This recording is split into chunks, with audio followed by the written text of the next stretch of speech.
Assalamualaikum warahmatullahi wabarakatuh. Hari ini kita masuk ya mata kuliah ekonomi keberapa ini? Ketiga ya. Masuk mata kuliah metode penelitian dan penulisan hukum. Pada pertemuan sebelumnya kita sudah membahas terkait dengan sumber pengetahuan dan juga style of thinking ya, atau gaya-gaya berpikir kan gitu. Jadi sumber pengetahuan itu kan salah satunya adalah sains ya, ilmu pengetahuan. Sehingga di dalam sains itu sendiri kan sebenarnya itu berupaya untuk merasionalisasikan pengetahuan atau realitas, merasionalisasikan realitas sehingga realitas itu tergambar dan teruraikan dengan sistematis. Makanya kan muncullah salah satu sumber pengetahuan itu kan dari sains. Sains itu kan ilmu pengetahuan yang dia dilakukan dengan cara ya, sesuai dengan metodologi-metodologi yang ada atau metode. Jadi metodologi itu kan ilmu ya. Kemarin saya sudah sampaikan bahwa metodologi itu ilmu untuk menemukan cara. Ilmu untuk menguraikan tentang cara. Tapi kalau metode itu kan caranya. Kalau metodologi berarti dia menguraikan metode. Ilmu tentang metode. Kalau metode itu teknis, lebih teknis lagi dia. Metode lebih digunakan dalam tataran real dari sains itu sendiri. Untuk menguraikan sains itu sendiri. Itu kan metode. Makanya kan kalau di dalam skripsi mahasiswa ya, itu kan seharusnya yang dibuat itu kan metode bukan metodologi ya. Nah, ini. Oke, kita sekarang masuk ya. Karena memang sumber pengetahuan itu salah satunya adalah riset ya, atau sains yang ilmiah. Sains yang ilmiah itu kan dilakukan dengan cara riset ya, atau penelitian. Kita coba jelaskan nih sebenarnya apa sih yang dimaksud dengan penelitian. Penelitian itu kan ada usaha yang secara sadar diarahkan untuk mengetahui atau mempelajari fakta-fakta baru. Jadi ada upaya, usaha yang dilakukan oleh peneliti ya, dengan cara apa? Dengan cara yang sadar, real, itu dilakukan. Diarahkan untuk apa? Untuk mengetahui dan mempelajari dari fakta-fakta yang dia belum terungkap ya, atau fakta yang dia belum pernah diungkap sama sekali. Nah ini nih penelitian. Maka kita lakukan penelitian untuk menjawab semua problem-problem ya, gitu. Untuk mengetahui, untuk mempelajari, untuk membantu kita menjawab problem-problem yang ada. Itu gunanya penelitian.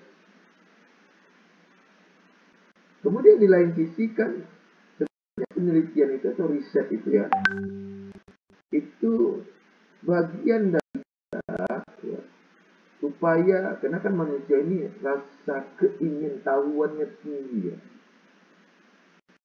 Karena rasa keingintahuan manusia itu tinggi, maka manusia itu berupaya untuk mencari ya. Berusaha untuk menemukan. Usaha untuk menemukan ini kan berbagai macam caranya ya. Ada yang memang dilakukan dengan cara riset. Kalau dilakukan dengan cara penelitian, maka semuanya terarah, jelas ukurannya, siapa yang menjadi sampelnya, apa yang mau dicari, bagaimana cara mencarinya, kayak gitu. Kemudian tujuan mencari itu untuk apa? Itu riset. Apakah mungkin hanya untuk membongkar saja? Oke, nggak ada masalah. Tapi kan tujuannya itu memang untuk membongkar. Ada yang memang dia problem solving untuk menjawab problem atau permasalahan yang ada juga ada masalah. Inilah riset ya. Kenapa? Karena rasa hasrat ya, keingintahuan manusia itu tinggi sekali. Sehingga mengadakan penelitian atau riset itu kan sebenarnya merupakan mempertanyakan sesuatu hal. Untuk apa? Untuk menjawab rasa ingin tahu dari manusia itu atau dari peneliti itu sendiri. Dan sisi juga, mengapa riset itu menjadi penting? Karena manusia itu kan nggak serba tahu. Hidupnya kena serba ketidakjelasan. Kita nggak tahu tuh gimana besok, ya, gimana yang akan datang, bagaimana 3 jam nanti. Kita nggak tahu. Karena hidup penuh dengan ketidakjelasan, sekurang-kurangnya ketika melakukan penelitian, maka kita bisa menduga atau prediksi atau kejadian yang akan datang. Bisa kita prediksi hasilnya akan begini. Atau problem, permasalahan, pertanyaan yang tidak jelas itu bisa terjawab. Untuk itu kan perlu suatu yang namanya kejelasan. Kejelasan itu kan harus ada jawaban dan pemecahan. Sehingga manusia kan akan mendapatkan suatu jawaban dari ketidakjelasan, pertanyaan-pertanyaan, permasalahan-permasalahan. Makanya kan di dalam penelitian atau di dalam proposal penelitian kan ada latar belakang. Itu kan menguraikan tuh latar belakang itu. Untuk bahwa di dalam latar belakang, ngapa sih kita lakukan penelitian? Ada problem apa di sana? Barulah kemudian kan muncul tuh namanya rumusan masalah. Kita rumuskan permasalahan-permasalahan yang ada. Sehingga apa? Sehingga penelitian itu kan untuk menjawab ya, perumusan masalah yang ada itu. Sehingga terpecahkan ya. Ini sebenarnya kegunaan dari riset itu sendiri. Kemudian kan sebenarnya apa sih esensi ya dari penelitian itu? Penelitian yang dilakukan dengan cara yang ilmiah, sesuai dengan metodologi, sistematis. Ya. Sebenarnya untuk apa? Untuk mendapatkan informasi sebagaimana adanya. Sehingga sifat penelitian itu kan objektif. Objektif ya. Sesuai dengan objeknya. Real. Sesuai dengan kenyataannya. Sesuai dengan realitasnya.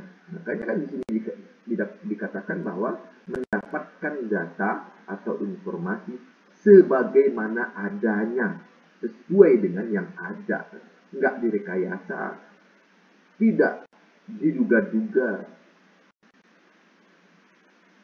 dengan tujuan dan kegunaan tertentu. Macam-macam kan tujuan daripada riset itu. Sehingga sebenarnya kan hakikat dari penelitian itu kan jawab tuh rasa keingintahuan manusia. Ya. Dari mana datangnya? Dari data-data informasi sesuai dengan yang ada. Ini guna riset itu sendiri.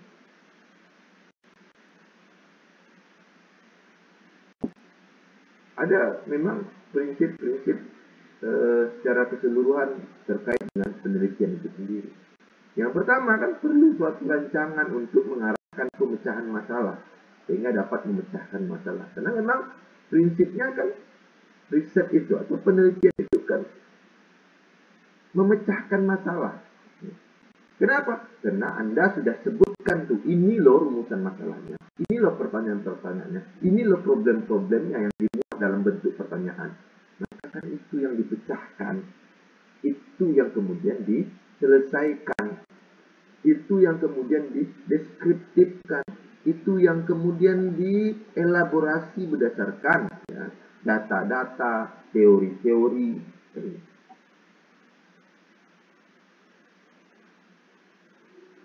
Kemudian juga kan penelitian itu kan dititik tekankan pada atau untuk menyumbangkan generalisasi. Jadi ada penelitian itu yang dia dari khusus ke umum.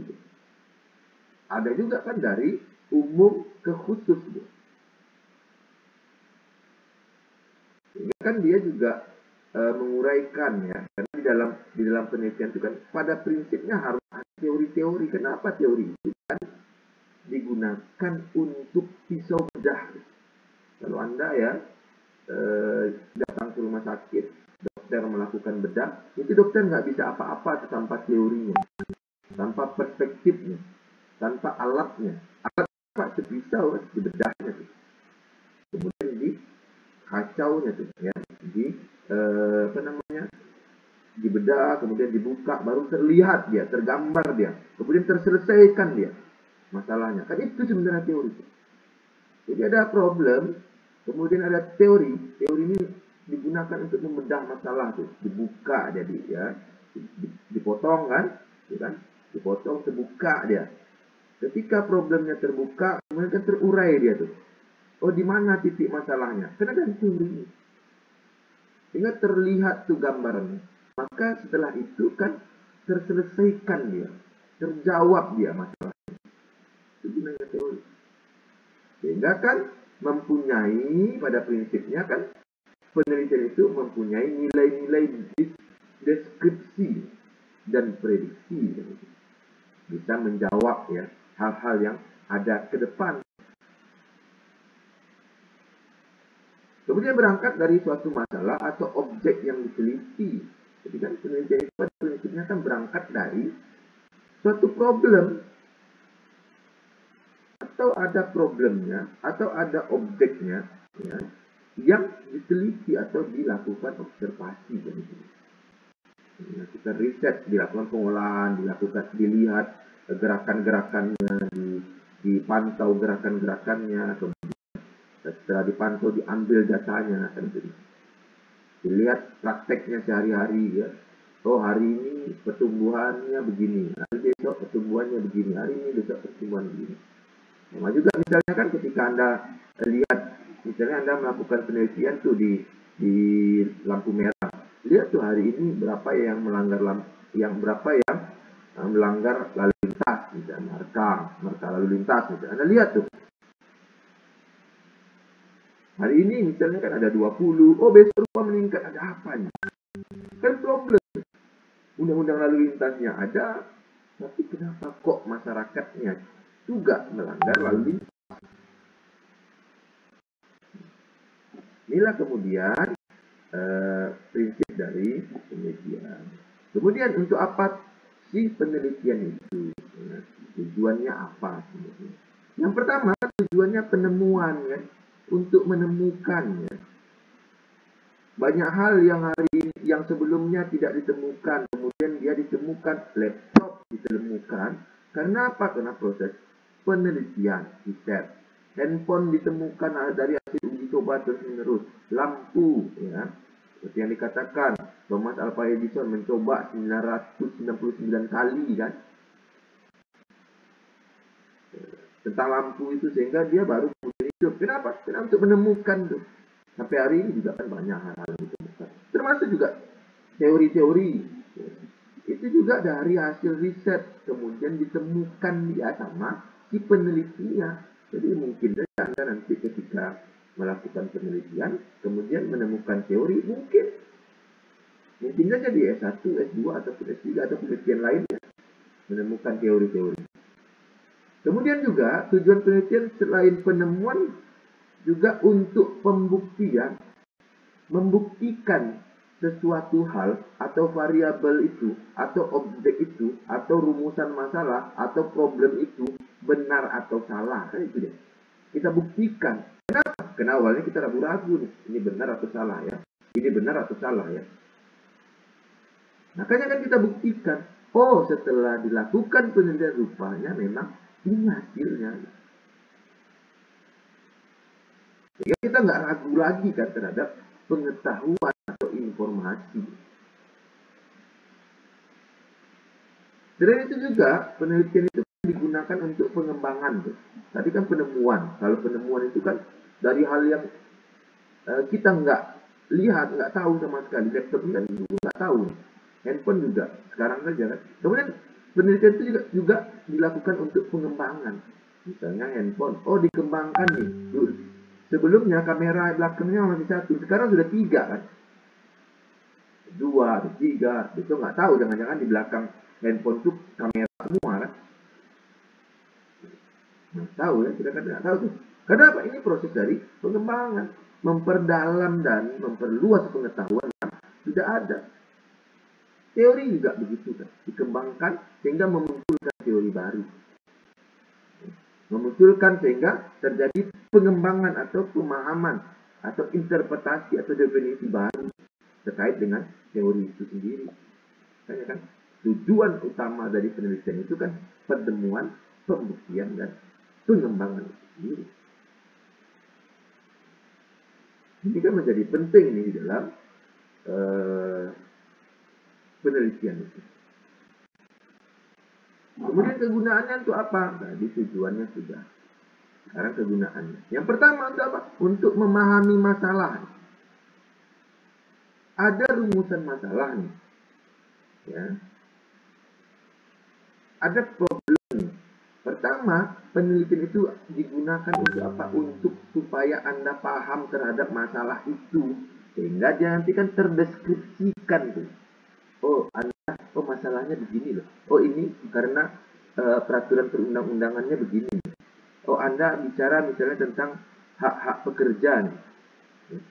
Oh, rupanya ya di dalam undang-undang ketenagakerjaan ada tuh ya, unsur ya, 3 unsur pokok kan, pekerja, pemerintah, pengusaha kan. Oh, ada lagi nih yang namanya federasi atau serikat pekerja. Kenapa tuh? Apa tuh gunanya? Kan memahami masalah. Masalahnya di mana nih? Tenaga kerja nih kok nggak dibayarkan itu hak-haknya. Sehingga peneliti memperjelas suatu masalah atau informasi yang tidak diketahui dan selanjutnya menjadi tahu, menjadi paham. Yang kedua, kegunaannya adalah apa? Memecahkan masalah kan. Oh, Anda sudah paham terhadap masalahnya. Kemudian kan masalah itu gimana supaya terselesaikan?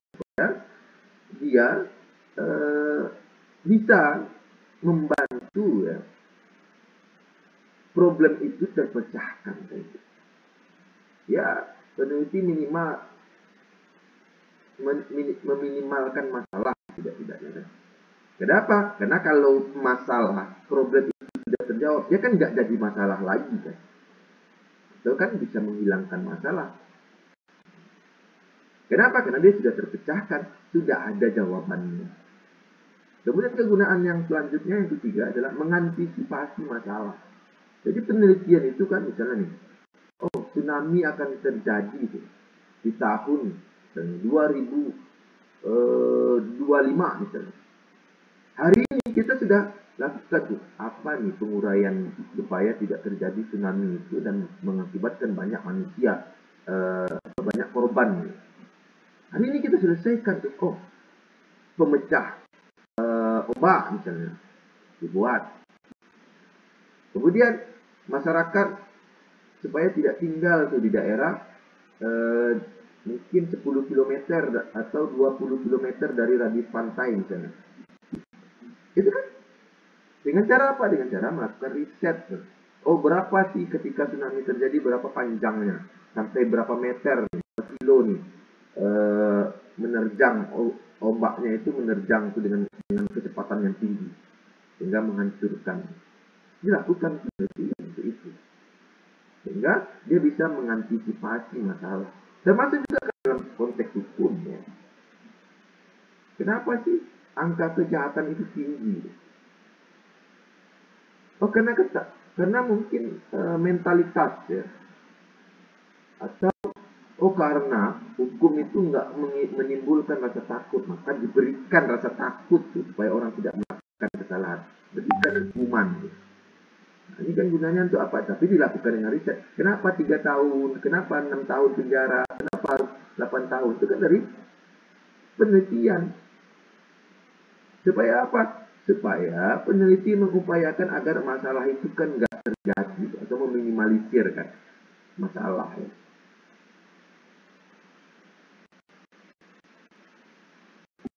Dulu kan pernah juga metode ini kan atau cara melakukan cara penelitian itu kan macam-macam. Dulu orang juga melakukan penelitian, caranya macam-macam. Zaman dulu kalau kita lihat ya, itu kan orang metodenya kan trial and error atau coba-coba. Oh coba ini, oh coba ini, oh coba ini. Makanya kan Thomas Alva Edison itu sampai berapa kali? 999 kali kan. Oh coba pasangkan antara kumparan ini dengan ini, meledak. Coba ini dengan ini, meledak. Coba ini dengan ini, meledak lagi. Coba ini dengan ini. Sampai dia dapat yang memang betul-betul lampu itu menjadi utuh. Kemudian kan juga ya metode penelitian yang klasik ya itu pengalaman dari diri sendiri maupun pengalaman pribadi kita maupun pengalaman orang lain. Karena pengalaman itu kan beda-beda tuh. Sehingga ketika dikumpulkan, oh dia bisa menjawab problem. Kemudian insting atau naluri.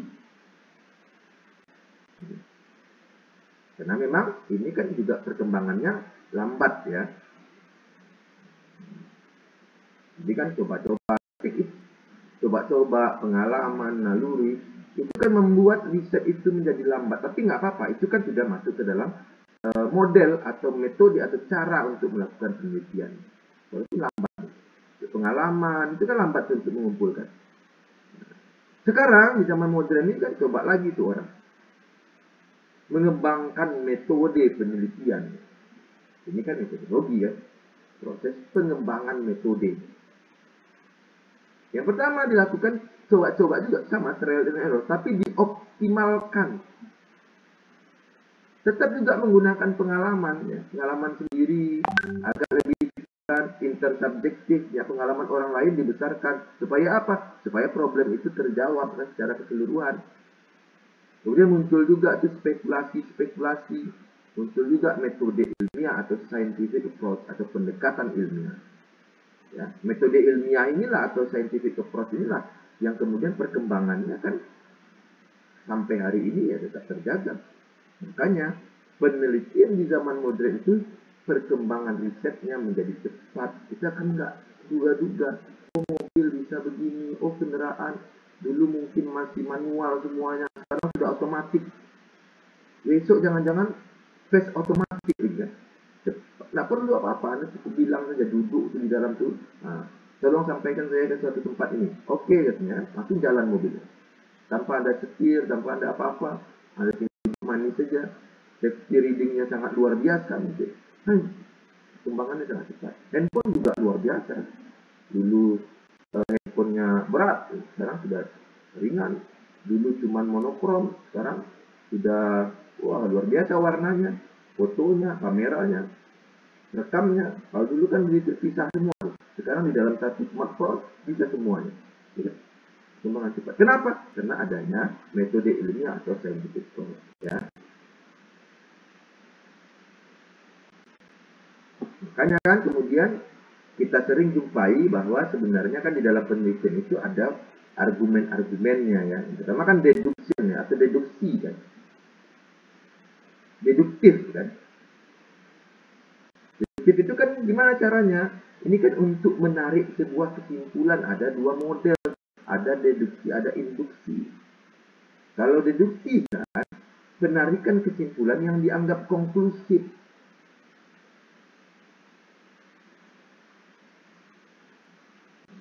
Jadi dia diuraikan tuh konteks-konteks fakta ya. Fakta yang sifatnya universal baru disimpulkan sama dia. Kemudian ada juga yang induksi ya. Pengambilan kesimpulan dari satu atau beberapa fakta ke kesimpulan yang umum. Kalau deduksi tadi kan dari yang khusus, dari yang umum ke yang khusus. Kalau induksi dari yang khusus ke yang umum. Modelnya kan bisa Anda cari nanti masalah-masalah Anda semua di dalam penelitian.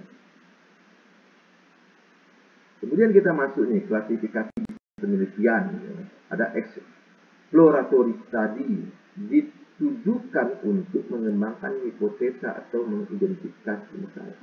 Jadi exploratory study itu kan awalnya, ya. Karena apa? Karena kita ada hipotesis atau dugaan-dugaan atau kesimpulan sementara. Untuk menguji kesimpulan sementara itu, maka kan harus dilakukan dengan cara riset. Kemudian ada juga dengan cara formal or confirmatory study, ditujukan untuk menguji hipotesis atau menjawab masalah. Tadi kan exploratory ditujukan untuk mengembangkan hipotesis atau mengidentifikasi. Oke, mungkin cukup ya langkah-langkah penelitian. Saya coba bahas minggu depan ya. Walaupun nanti kita akan bahas jenis-jenis penelitian hukum ya. Tapi saya coba secara keseluruhan kira-kira langkah-langkah penelitian itu apa saja. Kita bahas ini dulu, baru nanti kita bahas jenis penelitian ya. Karena ini menjadi penting. Ini akan saya uraikan di minggu depan. Silakan Anda pahami terkait dengan penelitian itu sendiri, tujuan, kegunaannya, apa saja.